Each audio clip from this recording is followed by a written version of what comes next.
There are three fundamental pillars of Western civilization. One is the Greco-Roman philosophical and legal legacy. And this is where we get a lot of our ideas relating to law, to the material world, to how we think about things. It's where we derive a lot of our language. Dude. The second pillar is the European nations. The West did not develop in Asia, in Africa, in the Middle East. Western civilization is the civilization of the European nations and the colonies that those nations established, specifically the United States and Australia. The third component is Christianity. If you take away any of those three things, the civilization that you have is not Western civilization. And I would submit that if you look at the history of the West, it becomes clear that Christianity is the single most important pillar of the three. God wills it! Let's take a look at what Christianity did to the European nations and how it transformed them. If we look at the history of Julius Caesar, when he writes about the Germans, the cultures that he described are definitely not recognizable as Western cultures. He talks about how the Germans run around naked, the horrible practices of the British Druids, and the sacrifices that they would make to their gods. There are certainly elements of those pre-Western cultures that we still have today in Western civilization. There's no question of that. But they're relatively minor when you look at the impact of Christianity. And I think that one of the best ways that you can see this is if you look at what are described in the Bible as the fruits of the Spirit.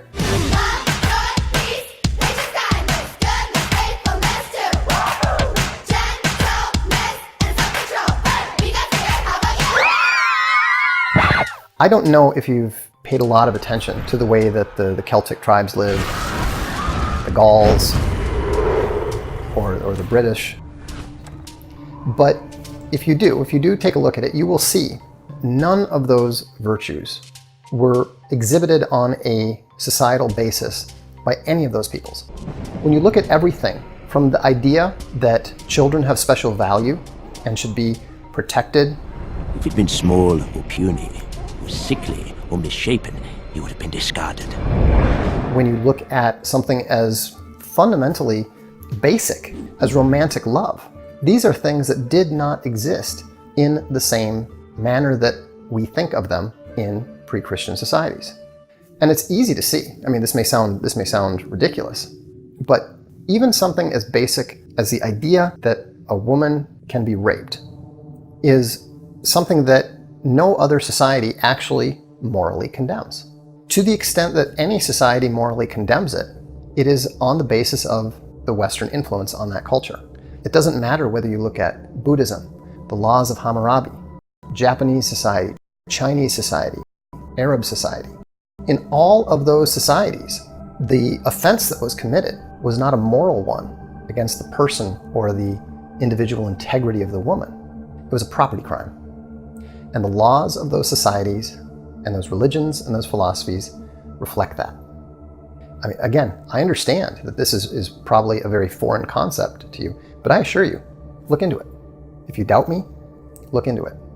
And what you'll see is that there's a fundamental difference that takes place as a result of the Christian influence on the European nations and on the Greco-Roman law and philosophy. And what that difference was the idea that the individual man, the individual woman, the individual child had an immortal soul that had intrinsic value beyond himself, beyond herself. The idea that the individual had an intrinsic value to God. And so that idea has been the basis of, literally thousands of our basic assumptions, beliefs, and values today. And that's something that comes predominantly, if not uniquely, from Christianity. But there's other areas too. Take, for example, science. I love science. Seriously, I think Neil deGrasse Tyson is the Now, a lot of people are under the mistaken impression that science and religion in general, and science and Christianity in particular, are intrinsically at war. The war between science and religion is like one of the oldest wars between man ever. But number one, that's not true historically. Wrong. Proved. Number two, the opposite is true. Science is actually fundamentally dependent upon Christianity even today, even now. But first, let's address the historical issue. Most of the early scientists were Christians, men of the church. Richard Dawkins tries to dismiss this by saying, well, everyone was a Christian then. But that's not true. There were non-Christians all around the world. Why did the development take place in the Christian West? All right, let's hear some theories about why this might be happening. Christianity taught that the world was understandable. It was something that was created by a God who communicated with man. To understand the creation was to better understand the Creator. And that was one of the primary motivating forces for a lot of the men who made these incredible, important discoveries. Yes, science! I love science, seriously! The reality is that the church and devoutly religious men funded nearly all of the early science performed until 1830. It wasn't until German companies began funding chemists that corporate funding of science for science's sake began.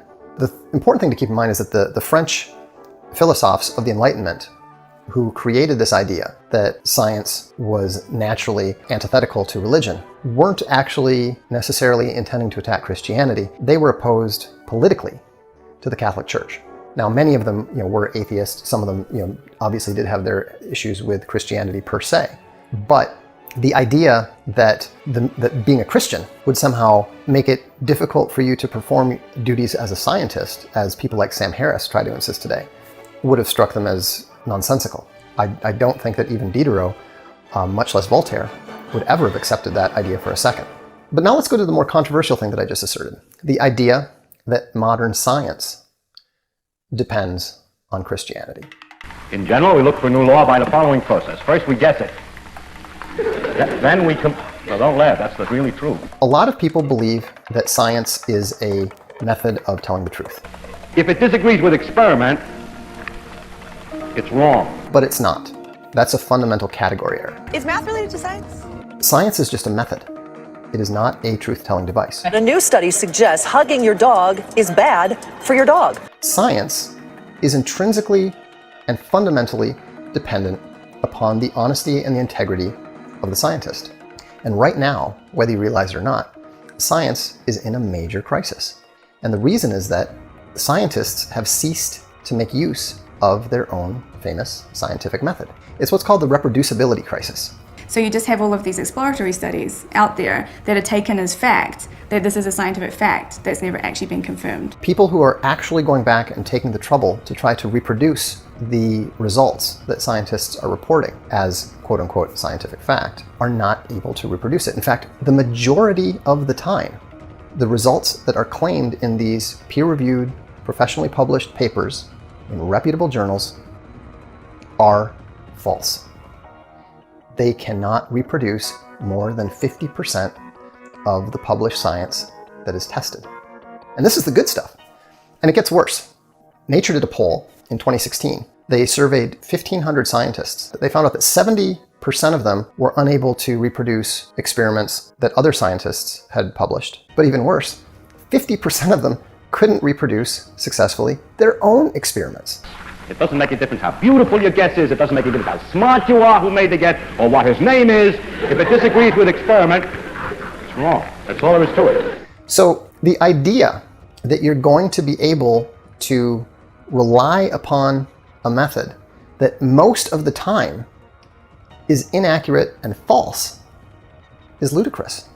When you're dealing with a secular scientist who has tremendous incentive to falsify results, or to simply put a little thumb on the scale, or to make sure that he finds the results that the people funding him want to find, you have a problem. Man, science will come up with some reason to put in the books, but in the end it'll be just a theory. I mean, we will fail to acknowledge that there are forces at work beyond our understanding. Now, I'm not saying that a scientist is necessarily going to, is any more likely to lie or cheat or falsify data than anyone else. But here's the thing.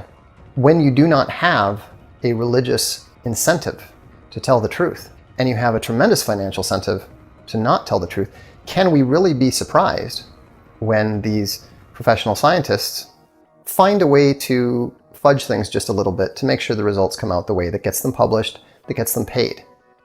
So that's why we're seeing this crisis in science, is because we are seeing fewer Christians in science. Now, Christians lie, Christians sin. I have sinned against you, my Lord. This is all true. But you cannot claim, logically or with a straight face, that it is unlikely for there to be a connection to removing this religious incentive to tell the truth, replacing it with a financial incentive to not tell the truth, and then discover magically that these scientists are not telling the truth. So now, this is not a conclusive case, I admit that. But I am simply pointing out that there is reason to believe that, contra the assumptions of those who believe that science and religion, that science and Christianity are at war, I submit that science needs Christianity, or at least something that serves as an adequate substitute, in order to avert what we're seeing as the reproducibility crisis. The post-Christianity of the scientific community is one of the biggest dangers to science that exists today. Family life, for culture, and for art. While these things don't necessarily strike a lot of people as being fundamentally important, the truth is that they are, because they are the soul of a society and of a civilization. When archaeologists study ancient cultures and talk about what they were like, those are the areas, the architecture, the art, the items of daily life, those are areas that are used to define the society in historical terms. Now, get up, lad. Get up. When you look at the changes that we have witnessed in the West and in the United States and in Europe in particular, the decline of Christianity as a cultural and societal influence has had a tremendous effect on not just the shape of those societies, but also in their fitness to survive in a world where there are multiple competing civilizations and societies. So let's look at the concept of the family first. After all, families have existed as long as there have been humans. Without some semblance of reproduction and family life, humanity would not even exist today. So we can't say that the existence of the family in the broader sense is dependent in any way on Christianity. And yet, if you look at the form that families have taken in historical cultures and in modern non-Christian cultures, what you see is that there's a fundamental difference between the Christian concept of the nuclear family and the extended family and the clan structures that tend to dominate in non-Christian societies. Why do... And one of the most important aspects of that was the direct result of the Catholic Church's ban on cousin marriages. In fact, in Francis Fukuyama's 2 books on the Western political order, he actually credits this ban on cousin marriage for a surprising amount of the West's accomplishments, because the ban on cousin marriage has had a tremendous effect on everything from crime rates to monogamy versus polygamy, even to average intelligence levels. One of the big problems in countries like the UK, where there has been a lot of immigration from countries like Pakistan, where cousin marriage is not only permitted, but is actually preferred, they're suddenly seeing a broad range of birth defects, and they're also seeing a much larger percentage of low IQ births and subsequently low IQ adults than would normally be expected. And that's because of some of the genetic problems that tends to come along with cousin marriage. And if you look at historical societies, cousin marriage and even brother-sister marriage is actually surprisingly common. I was reading The Tale of Genji, a book from 7th century Heian Japan, and practically everyone is related. The Tale of Genji is essentially a long romance novel about the Heian court. Many of the various affairs that are taking place are actually taking place between cousins, between uncles and nieces, even occasionally between aunts and nephews. This is a pattern that we see over and over again. We see it in the old Egyptian royal family, all kinds of Eastern cultures. So, you guys, seriously, this next thing I feel is very special. That's how you want it to right. 'Cause my sex junk is so Now, it's easy to say, well, that's fine and all from a historical perspective, but I'm an atheist and I'm not about to run out and propose to my cousin. We know better now. Science has taught us otherwise. And there's an element of truth in that, but the problem is people don't respond as well to scientific reasons as they do moral and social pressures. For every argument that you come up with, I'm not going to marry my cousin, you can also point to a science-based solution. Well, what does it matter if you're involved with your cousin? What does it matter if you're involved with your brother, as long as you're using some form of birth control? Sexuality's a spectrum, everyone is on it. For every science-based reason to avoid doing something, there is a science-based solution permitting you to go ahead and do that. Drag queen, drag king, just do what feels right. This leads us into the next problem Western civilization faces without Christianity, which is, of course, the problem of non-objective morality. And they're finding human sexuality is on a spectrum. Voltaire very famously once said he would rather that his servant was a believer, that his servant was a Christian, than not be, even though he wasn't a believer himself. But secular thinkers have been arguing that it is possible to have Western civilized moral behavior from people who are not Christians, who do not subscribe to the basis for that morality. Now, that was all fine in theory, and they could make that case because they were living in a society that was completely inundated by Christian morals. But that's no longer the case. What we're seeing has completely falsified that idea. What we're able to observe from people's behavior in a secular post-Christian society is that no, in fact, most people are not able and are not willing and are not interested in subscribing to a Christian morality, sans Christianity. And we're seeing a lot of the very curses that were promised in the Bible to a society that lost its faith in God. And there's even a verse that talks about the society that loses its faith is cursed to have children and women rule over them. And that's kind of a eerily precise prediction if you look at the current state of the Western governments, countries that are ruled over by feckless leaders like Theresa May, like Angela Merkel. So if you look at the moral degradation, if you look at the growing number of societal ills that afflict many, if not most, of the countries across the West, we see that post-Christianity and secularism does not appear to be compatible with maintaining the Christian moral basis for society. While we're talking about degradation, this leads us very naturally to the arts. Now, one of the most striking things when you're traveling through Europe is you see these beautiful cathedrals. And then not far away, you'll see some horrendous modern block structure. The contrast between the two simply cannot be exaggerated.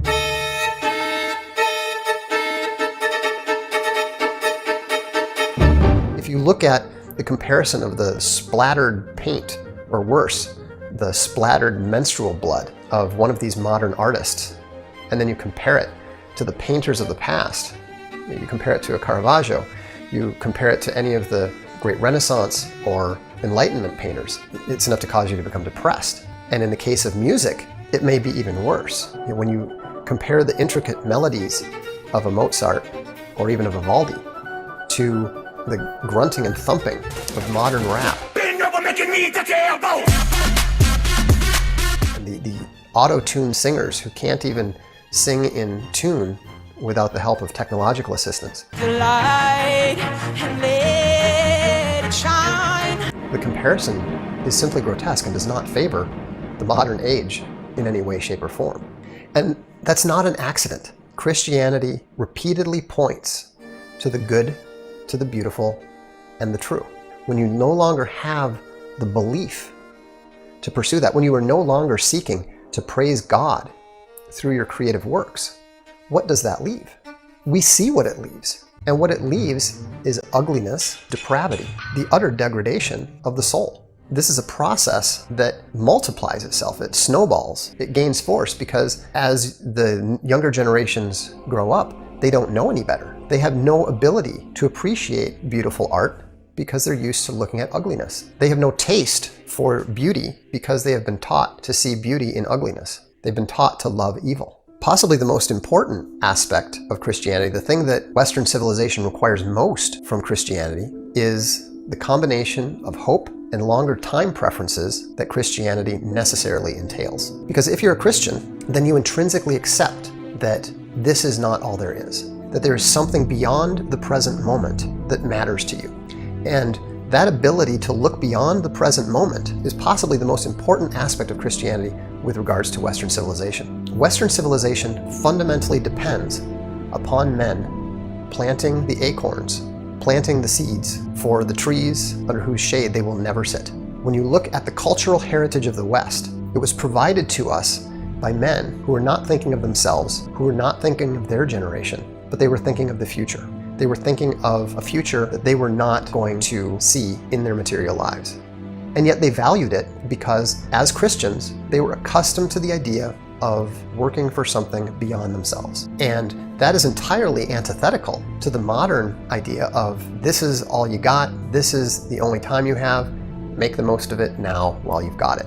What we see when we look at the current state of the post-Christian West, we see that the one thing that it lacks more than anything else is hope for the future. That's why people don't have children. That's why people lose themselves to drug abuse and other forms of addictions.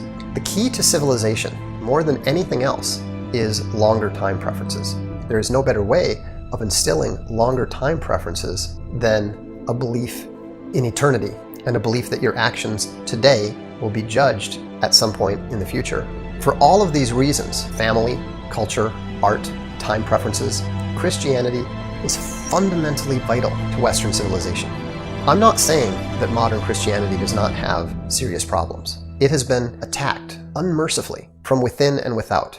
I think that you can make a very good case that Christian leaders, from the man they call Pope Francis to the Russell Moore, the current head of the Southern Baptist Convention, I think you can make a serious case that those men are not truly Christians and that they do not genuinely believe in the resurrection of Jesus Christ. There are real problems in the Christian church. There are real problems with both fake Christians as well as real Christians who are too weak in their faith to stand up for what is true, what is right, what is beautiful, and what is good. But don't make the mistake of judging Christianity by the flawed or the fake Christian. And don't make the mistake of assuming that simply because of centuries of Christian societal inertia, that the things that you value about historical Christian society are going to survive in a post-Christian world.